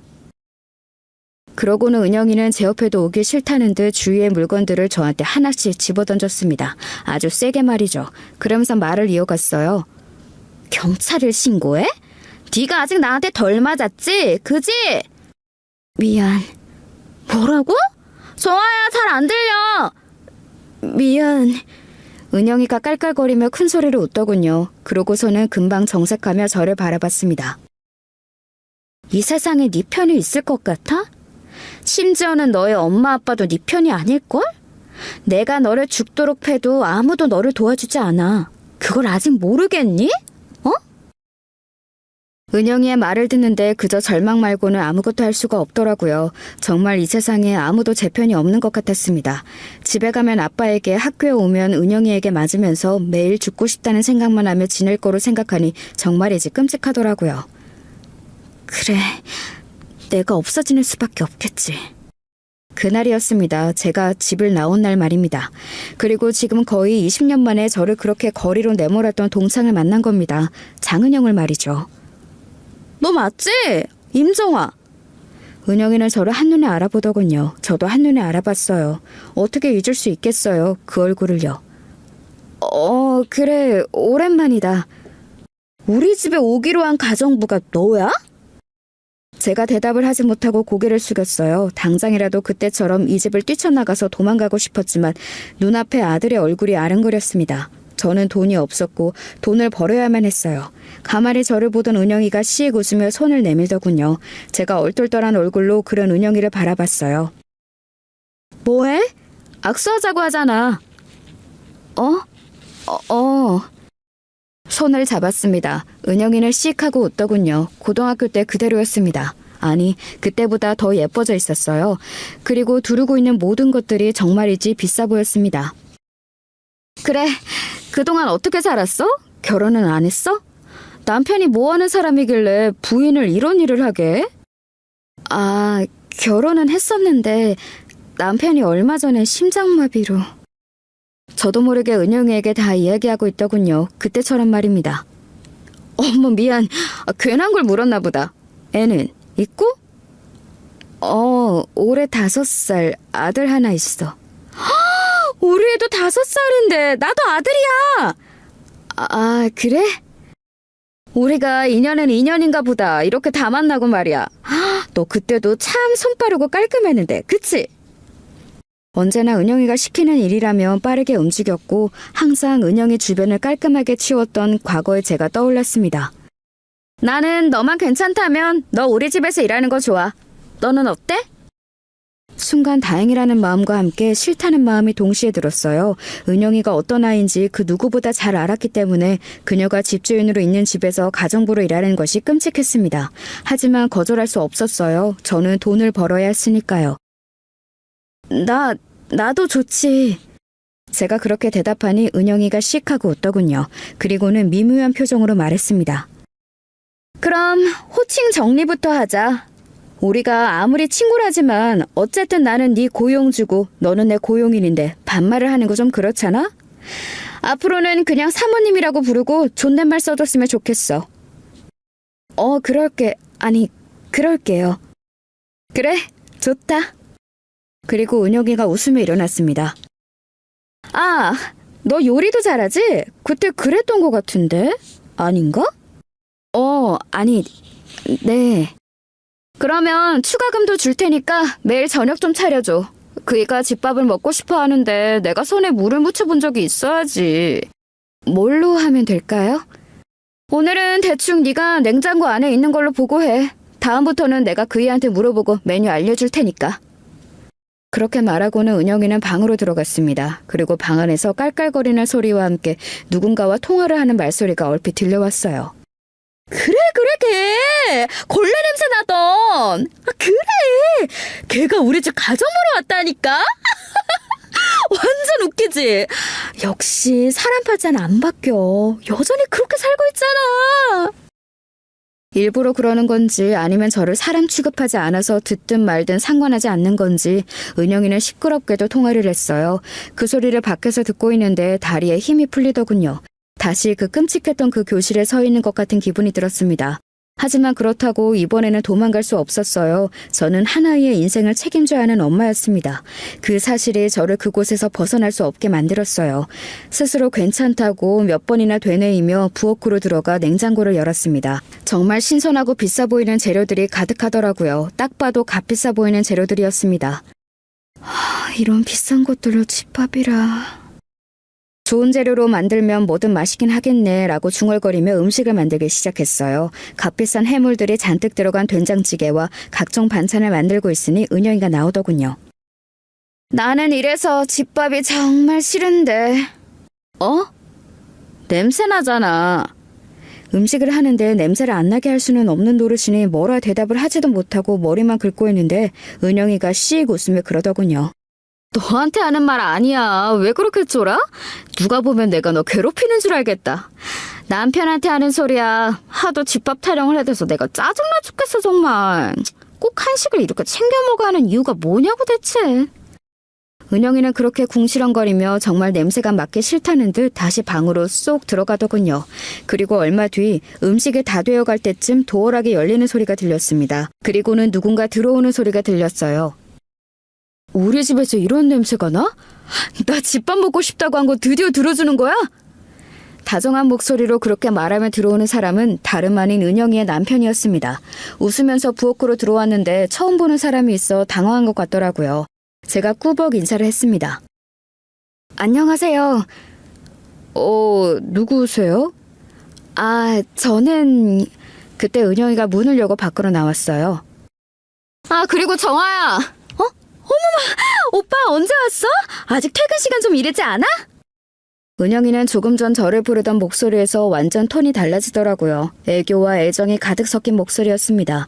은영이의 남편이 저와 은영이를 번갈아 보며 물었습니다. 아는 분이셔? 그게 오늘부터 우리 집에서 일해주시기로 하신 분이야. 인사해. 안녕하세요. 근데 당신 방금 정화라고... 이야기하자면 길어. 내가 나중에 설명해줄게. 일단 밥부터 먹어 자기야. 집밥 노래를 불렀잖아. 은영의 남편이 어리둥절한 얼굴로 저와 은영이를 번갈아 보더니 옷을 갈아입으려는 듯 겉옷을 벗으며 방 안으로 들어갔습니다. 방문이 닫히고 은영이가 예전에 그 모습이 떠오르는 살벌한 얼굴로 제게 말하더군요. 너는 그냥 다 맞다고만 해. 알겠지? 내가 남편한테는 알아서 다 설명할 테니까 남편이 너한테 뭘 물어보면 그냥 맞다고만. 은영이의 그 말에 제가 고개를 끄덕였어요. 은영이는 만족스럽다는 듯 웃었습니다. 와, 이거 너무 맛있는데요? 은영이의 남편이 한 입을 먹을 때마다 감탄하더라고요. 엄마를 닮아 원래 솜씨가 좋은 편이긴 했어요. 게다가 어릴 적에 식당 일을 오래 하기도 했었고 말이죠. 은영이는 남편의 그 연신 터지는 반응에 자기도 슬쩍 한 입을 먹어보더군요. 맛있네. 그리고는 새초롬하게 그렇게 말했습니다. 마시는 정도가 아닌데? 나 밖에서도 이렇게 맛있는 음식 못 먹어봤어. 진짜 식당 차리셔도 되겠어요. 그 말에 대꾸도 하지 않고 그냥 고맙다는 듯 고개만 꾸벅하고는 부엌을 나왔습니다. 그런 저를 따라 은영이가 나왔어요. 내일부터는 오전 10시쯤 와서 4시까지 일하다가. 원래 계약서상으로는 5시잖아요? 돈은 그대로 줄 테니까 그냥 그렇게 해. 그리고 오늘은 그만 퇴근해. 저야 뭐 그래주며 고마운 일이니까 알겠다고 고개를 끄덕이고는 그 집을 나왔습니다. 정말이지 긴 하루였어요. 오늘만 같으면 그렇게 힘들지도 않겠다고 생각하면서 잠이 들었던 것 같아요. 하지만 그건 엄청난 제 착각이었습니다. 은영이는 여전히 못돼 먹었더라고요. 저를 내려다보며 우울감을 느끼는 게 그랬습니다. 그래도 어찌어찌 버틸 수 있긴 했어요. 속은 상했지만 고등학교 때처럼 폭력을 행사하지는 않았으니까 말입니다. 하지만 그것 또한 제 착각이었습니다. 기분 탓인가? 네? 너한테 아직도 그 냄새가 나는 것 같아. 순간 제 머리가 하얘지더라고요. 그 뒤에 은영이가 무슨 말을 뱉을지 너무나 잘 알고 있었습니다. 그리고 그 말은 정말 그녀의 입을 뚫고 나왔어요. 덜 마른 걸레 냄새. 그러고는 은영이가 하면서 자기 코를 막고 방으로 들어가더군요. 그런 냄새가 날 리가 없었습니다. 저는 이제 그때 살았던 반지하에 더 이상 살지도 않고 손으로 빨래를 하지도 않아요. 그날 오전부터 은영이는 어딘가 기분이 좋지 않아 보였는데 하루 종일 저에게 화풀이 하다가 정점을 찍은 거였습니다. 은영이가 방으로 들어가자마자 제 눈에서 뚝 하고 눈물이 흘렀어요. 다시 저는 그때 그 교실에 서 있던 18 어린 시절로 돌아가 있었습니다. 걸레밥 물을 뒤집어 쓴 그때 그 아이 말이죠. 눈물이 먼저 났고 그 다음에는 화가 났어요. 화가 났지만 그때나 지금이나 저는 여전히 은영이에게 뭔가 할 수 있는 처지가 되지 못했습니다. 여전히 세상은 은영이 편이었으니까 말이죠. 그리고 퇴근을 하는데 집 앞에서 은영이의 남편과 마주쳤어요. 제가 꾸벅 인사를 하니 말을 걸어오더라고요. 은영이랑 고등학교 동창이시라면서요? 은영이가 그런 이야기를 했나 싶어 그냥 뚫어져라 봤더니 은영이의 남편은 은영이가 해준 이야기를 술술 뱉었습니다. 은영이는 제가 처지가 어려워서 도와주는 거라고 했고 제가 그냥은 받을 수 없어서 집안일을 해주겠다 나섰다고 했다더군요. 존댓말도 제가 알아서 그렇게 하는 거라면서요. 다 맞다고 하라던 은영이의 협박 아닌 협박이 떠올라 고개를 끄덕였습니다. 그러다 번뜩 그런 생각이 들었어요. 아, 복수를 한다면 이 방법이 최고이지 않을까 하는 생각 말입니다. 바로 은영이의 남편을 빼앗는 그 복수요. 은영이의 남편은 사업을 하는 사람이었습니다. 아버지에게 물려받은 중소기업을 운영 중이었는데 그 회사가 절대 망할 리 없는 알짜 기업이라고 은영이가 떠드는 소리를 들은 적이 있습니다. 자기가 친구들 중에 시집을 제일 잘 왔다면서 말이죠.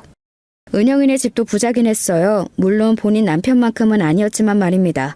은영이는 학교를 졸업하자마자 선을 봐서 남편과 결혼했다더군요. 그런데 오랫동안 아이가 생기지 않아 고생했는데 늦게 얻은 아들을 그래서 남편이 더 예뻐 죽는다고 말이죠. 하지만 정작 은영이는 자기 아들에게 큰 애정이 없어 보였습니다. 언제나 자기가 더 중요한 것처럼 굴었어요.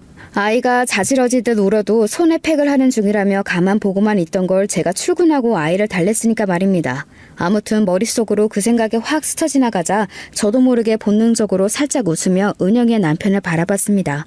제가 표정이 풀리니 그도 웃으며 묻더군요. 요리를 어떻게 그렇게 잘하세요? 엄마가 솜씨가 좋으시기도 하고 어릴 때부터 안 해본 일이 없었거든요. 식당 일도 오래 했어요. 이 정도는 뭐 아무것도 아니죠. 전혀 고생하신 분 같지 않은데. 하며 은영의 남편이 말을 얼버무리더군요. 어릴 때부터 너는 웃으면 참 예쁜데 왜 그렇게 안 웃냐는 말을 자주 들어왔었거든요. 사실 은영이의 괴롭힘이 더 심해진 것도 은영이가 좋아하던 선배가 저보고 너는 웃는 얼굴이 예쁘다라는 이야기를 하고 나서 더더욱 심해졌었고 말입니다. 평소에는 워낙 웃을 일이 없으니 그 이야기를 잊고 살았었는데 번뜩 스쳐가듯 그 이야기가 생각이 났습니다. 그래서 다시 한번 웃으며 그를 향해 꾸벅 인사를 했어요. 웃으니까 인상이 확 다르시네요. 그런가요? 평소에는 웃을 일이 없어서. 그럼 저는 이만 가보겠습니다. 그러고 돌아서 나왔습니다. 등 뒤로 그의 시선이 느껴졌어요. 그 뒤로 바로 자주 은영이의 남편을 볼 일은 없었습니다. 제 퇴근 시간이 빨랐거든요. 하지만 종종 마주치거나 할 때면 언제나 웃었어요. 그는 분명히 저에게 호감을 느끼는 듯 했습니다. 이런 걸 잘 모르는데도 그런 감정 같은 것들이 느껴졌으니까요. 그리고 어느 날 흘러가듯 회사에서도 자꾸 집에서 먹는 밥이 생각이 난다는 이야기를 듣고서는 아침부터 도시락을 준비해 은영이의 남편이 출근하는 시간에 맞춰 일찍 갔어요. 그리고선 출근하는 그의 손에 은영이 몰래 도시락을 쥐어주기도 했습니다. 이 집에 있는 것만큼 좋은 재료로 만든 건 아니라서 맛이 그만큼은 있을지는 모르겠어요. 아이고, 이렇게 신경을 다 써주시고 감사합니다. 그리고 도시락을 건네주며 일부러 슬쩍 손을 부딪히기도 했습니다. 그가 흠칫하고 놀라는 게 느껴졌어요. 제가 놀란 얼굴로 손을 얼른 떼어내며 죄송하다고 하자 그가 웃으며 괜찮다고 하더군요. 그리고 그날 한 가지 알게 된 사실이 있었습니다. 이른 출근으로 알게 된 사실이었어요. 집에 들어가니 아이는 자는지 고요하더군요. 그래서 거실에 널브러진 옷가지들과 부엌의 식기들을 하나둘 정리하고 있을 때 안방에서 통화 소리가 들려왔습니다. 모른다고 당연히 모르지. 왜? 알았으면 좋겠어? 그러면 너도 더 이상 나한테 돈 못 받아, 이 개자식아. 평소라면 무슨 말을 하든 신경 쓰지 않았을 텐데 그날은 신경이 쓰이더라고요. 그래서 방문 앞으로 다가갔습니다. 귀를 바짝 가져다 대지 않아도 문 너머로 소리가 다 들렸어요. 은영이는 집에 아무도 없다고 생각하고 큰 소리로 떠들었습니다. 준우가 네 아들이면 뭐? 내가 데려가라면 네가 키울 수나 있고? 그 말을 듣자마자 눈이 동그랗게 커졌어요. 하마터면 손에 있는 휴대전화를 떨어뜨릴 뻔했습니다. 하늘이 주신 기회구나 싶었어요. 잽싸게 휴대폰의 녹음 기능을 켰습니다. 녹음 버튼을 누르자마자 은영이의 충격적인 말들이 쏟아졌어요. 그냥 얌전히 내가 주는 돈이나 받아 처먹어. 내가 뭐 준우랑 너한테 가면 네가 나 책임질 수나 있어? 우리 집 예전 같지 않은 거 알잖아? 너 씀씀이나 나 씀씀이나 지금 남편 아니면 감당 안 된다고. 도대체 얼마나 이 소리를 해야 알아들어? 은영이의 목소리는 점점 커졌어요. 왜? 인제 와서 친아들이 핏줄이 땡겨? 너 내가 준우 낳겠다고 남편 아들로 키우면 된다고 할 때 책임 안 져도 된다고 좋아했잖아? 그럴 땐 언제고 이제 나이 먹으니까 아들로 데려가고 싶어? 네가 나랑 준우 책임져줄 능력은 되고 나는 절대 남편이랑 이혼 못해. 나는 이 생활 절대 포기 못한다고! 그러고는 씩씩거리며 휴대전화를 던지는 듯한 소리가 들렸어요. 저는 재빨리 현관 쪽으로 나갔습니다. 그러고는 안방 문이 열렸다 닫히는 순간을 귀 기울여 들었다가 현관문을 닫는 소리를 냈어요. 그리고 마치 지금 출근한 양 집 안으로 들어섰습니다. 그런 통화를 막 끝내고 나서였는지 은영이는 저를 보자마자 놀란 눈을 하더군요. 뭔가를 들킨 사람처럼 말입니다. 왜 이렇게 일찍 왔어? 오늘 어쩌다 보니 준비도 빨라졌고 차도 바로바로 와서 일러졌네. 빨리 온다고 아무도 너한테 잘한다고 칭찬할 사람도 없고 오히려 거슬리기만 하니까 앞으로는 맞춰서 와. 왜 시키지도 않은 짓을 해? 은영이는 그렇게 날카롭게 말한 뒤 방 안으로 다시 들어갔습니다. 은영이가 들어간 뒤 녹음된 음성을 들어봤어요. 녹음이 잘 되었더라고요. 그것도 아주 잘 말입니다. 그 뒤로는 무슨 보험을 하나 들어둔 듯 든든한 기분이 들긴 했어요. 은영이의 엄청난 약점을 제가 알게 된 셈이니까 말입니다. 은영이가 무슨 기분 나쁜 소리를 해도 한 귀로 듣고 한 귀로 흘릴 수 있겠더군요. 그러는 와중에 은영이의 남편이 드러내는 저에 대한 호감은 점점 확실해졌습니다. 일찍 퇴근하는 일이 잦아진 게 그중 하나였습니다. 자기 요즘 퇴근이 이르다? 요즘 회사 일이 한가하기도 하고 준우도 너무 보고 싶고. 하여간 아들이라면. 은영이의 남편은 저에게 자꾸 말을 걸고 싶어 했어요. 은영이 없는 틈을 타서 말입니다. 저는 일부러 한 번에 알려주지 않았어요. 그러고는 슬쩍슬쩍 하나 두 개씩 이야기했습니다. 일부러 애가 다르라고 말이죠. 그리고 예상대로 그는 그런 것 같았어요. 점점 대담해졌으니 말입니다. 하루는 은영이가 자리를 비운 사이에 슬쩍 제 손을 잡아서 제가 놀란 얼굴로 그를 봤던 기억도 나네요. 저희는 점점 가까워졌어요. 그리고 밖에서 약속하고 만나는 사이가 됐고 사이가 더없이 깊어졌습니다. 거기까지 가는 거에는 얼마 걸리지 않았어요. 은영이는 뭐랄까 좀 사람 냄새가 덜 나는 것 같아. 애가 좀 차갑긴 하죠. 당신이랑 있으면 진짜 외롭지 않아서 좋아. 제가 느끼기에 그는 저에게 완전히 빠져 있었어요. 하지만 저는 그 무엇도 바라지 않았습니다. 뭘 바라냐는 질문에도 늘 아무것도 필요 없다고 말했어요. 언제라도 떠날 수 있다는 듯 말했습니다. 그는 그런 저에게 더 애끌어했어요. 당신은 진짜 언제라도 훌쩍 떠나버릴 것 같아. 제가 고등학교 때 집을 나왔다고 이야기하고 나서는 더더욱 그렇게 느끼는 것 같더라고요. 하지만 그런 그의 말에도 웃기만 하고 대답은 하지 않았습니다. 그렇게 느끼라고 말이죠. 그는 점점 더 저에게 빠져드는 게 느껴졌어요. 하루 종일 당신이랑만 있고 싶어. 일찍 만났으면 더 좋았을걸. 나 같은 여자랑 당신이 만날 일이 뭐가 있었겠어요. 은영의 남편이 저에게 푹 빠져서 정신을 차리지 못하고 있을 즈음 은영의 히스테릭은 점점 더 심해졌습니다. 아무래도 남편이 외박도 잦고 어딘가 자신에게 관심이 떨어져 가고 있다는 걸 직감적으로 아는 것 같았어요. 여자의 직감은 늘 무서울 정도로 정확하잖아요. 대체 어떤 년이란 말이야? 회사년인가? 아님 전에 친해 보이던 그 동기년인가? 그 상대가 저라는 건 상상도 못하는 것 같았지만 말입니다. 야, 내가 저거 제대로 정리하라고 했지? 삐뚤잖아! 저에게도 점점 더 옛날처럼 악독하게 굴기 시작했어요. 스트레스를 저한테 풀었던 겁니다. 너는 예나 지금이나 제대로 하는 게 하나도 없냐? 멍청해서 그런가? 그리고는 저를 확 밀치고 가는 바람에 제가 넘어졌어요. 그러면서 소파에 부딪혀 팔에 멍이 들었습니다. 은영이는 그런 저를 보고도 저는 미안한 기색 없이 방으로 들어가 문을 쾅 하고 닫았고 말이죠. 그리고 그의 남편은 제 팔을 보고 걱정했어요. 이 멍이 어디서 들었냐고 말이죠.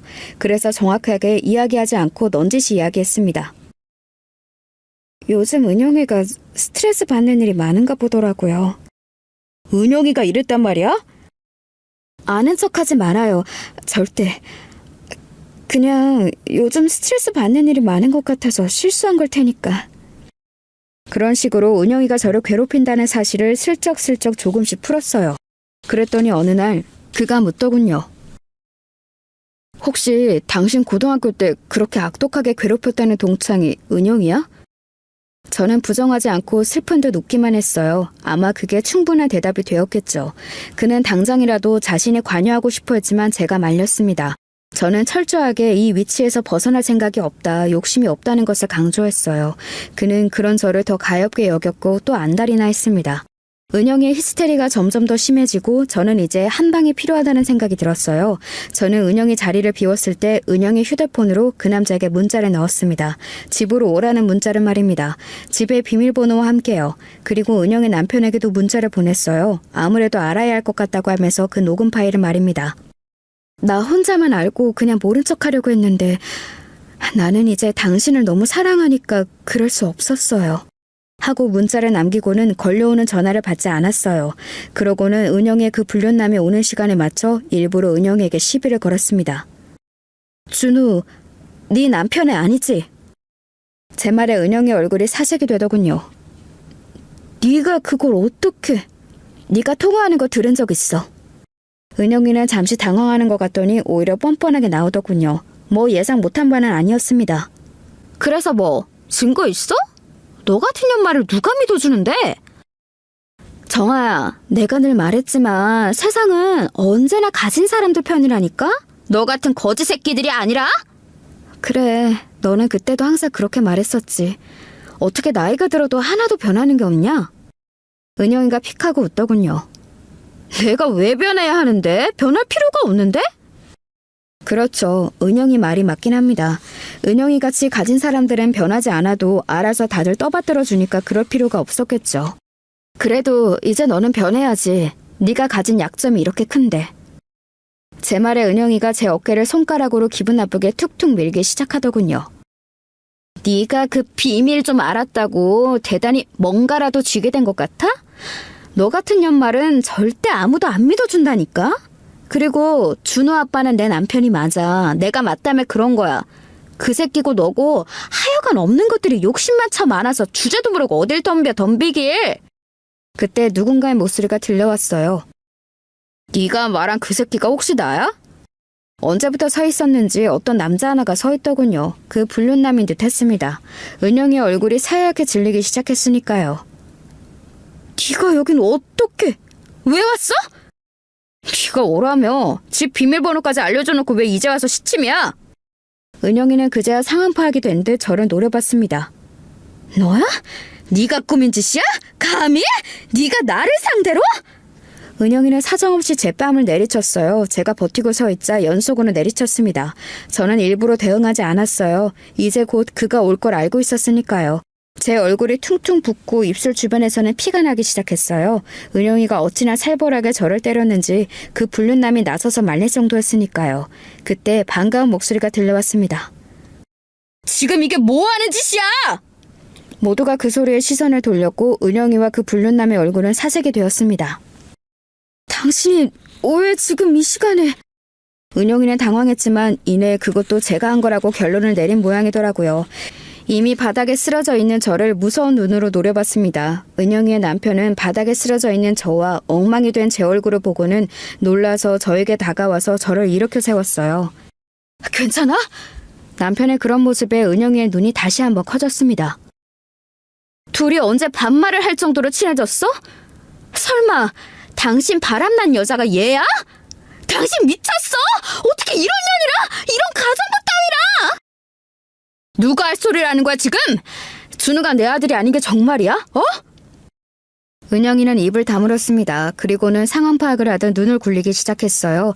잠시 뒤 생각이 끝났는지 자신의 남편에게 매달려 애원하기 시작했습니다. 여보, 내가 잘못했어. 진짜 실수했어. 정말 지우려고 했는데 아이는 안 생기지. 다들 기다리고만 있지. 그래서 나도 모르게 거짓말한 거야. 진짜 실수야. 나는 당신밖에 없고 당신만 사랑하는 거 알잖아. 당신도 실수했으니까 우리 서로 한 번만 용서하자. 그리고 여보는 안 와. 저런 사람들이랑 살 것도 아닌데. 은영이는 정말 끝까지 저와 그 불륜남은 사람 취급을 하지 않았습니다. 그리고 은영의 남편은 은영이를 용서할 생각이 없어 보였어요. 매달리는 은영이를 뿌리치고 저의 손을 잡고 그 집을 나왔습니다. 뒤에서 은영이가 악을 쓰듯 소리를 지르는 게 들려왔어요. 그 뒤로 은영이와 은영의 남편의 이혼 소송이 빠르게 진행됐습니다. 유전자 검사 결과 준우는 그의 친자가 아닌 것으로 결과가 나왔어요. 그 빼도 박도 못하는 증거 때문에 은영이는 결국 한 푼도 받지 못하고 쫓겨나듯 이혼당했습니다. 저와 자기 남편의 불륜을 주장했지만 증거가 불충분했기 때문에 받아들여지지 않았습니다. 그리고 얼마 지나지 않아 그는 저에게 청혼했어요. 저는 솔직히 놀라긴 했습니다. 저같이 가진 것 없고 부족한 사람과 정말 결혼까지 할 생각을 하는지는 몰랐거든요. 하지만 그는 정말 진심으로 보였어요. 일부러 접근한 게 미안해질 정도로 말입니다. 망설였지만 저도 이미 그 사람을 좋아하고 있었어요. 그리고 그 사람은 제 사정과 처한 처지를 모두 알고도 저와 결혼을 하고 싶어하는 사람이었습니다. 그 사실만으로 너무 감사했어요. 그렇게 저는 그 사람과 결혼했습니다. 식은 간소하게 치렀어요. 그 사람 집에서 엄청난 반대가 있을 줄 알았는데 그렇지 않은 것도 의외였습니다. 알고 봤더니 그 사람이 이미 몇 번이나 사정사정해서 허락받았다고 하더라고요. 지지리도 복이라고는 없는 박복한 년은 이제 없어졌어요. 저는 이제 한강이 훤히 내려다 보이는 집에서 사모님 소리를 들으며 살고 있으니 말입니다. 사랑하는 남자와 함께요. 제 아들은 당연히 제가 키우고 있어요. 남편도 그러자고 한 부분이고요. 처음엔 엄마가 그런 집안은 싫어할 거라며 자신이 키우겠다 했지만 그건 제가 싫었습니다. 그리고 얼마 지나지 않아 남편의 아이를 임신하기도 했고 말이죠. 은영이는 이혼을 당한 뒤 당연하게도 저를 몇 번이나 찾아와 행패를 부렸습니다. 이제는 뒤바뀐 처지를 받아들이지 못하는 듯 보였어요. 상당히 자존심을 상해했고 상당히 괴로워했으며 이 현실을 믿고 싶어 하지 않았습니다. 그러다 경찰서에까지 한 번 가고 나서야 더 이상 찾아오지 않았어요. 은영이를 마지막으로 본 날 제가 이렇게 말했던 기억이 납니다. 은영아, 이제 너한테서 냄새가 난다. 네가 예전에 그랬잖아. 없는 집 애들한테는 특유의 냄새가 난다고. 이제 알겠어. 네가 무슨 냄새를 말한 건지 말이야. 야! 은영이는 정말 큰 비명을 질렀어요. 그러고는 눈물을 흘리며 자기 옷에 냄새를 맡기 시작했습니다. 그 모습을 보고 돌아섰어요. 그리고 얼마 지나지 않아 들은 소식으로는 그 불륜남과 살림을 합쳤다고 하더라고요. 하지만 그 씀씀이를 감당하지 못해서 그 남자에게서도 금방 버림을 받았다고 들었습니다. 그 와중에도 아들은 두고 나왔다고 하더군요. 저는 행복하게 잘 지냅니다. 이제 더 이상 예전 일을 떠올려도 힘들거나 고통스럽지 않아요. 제 인생이 이렇게 바뀔 거라고는 한 번도 생각해 본 적 없지만 말입니다.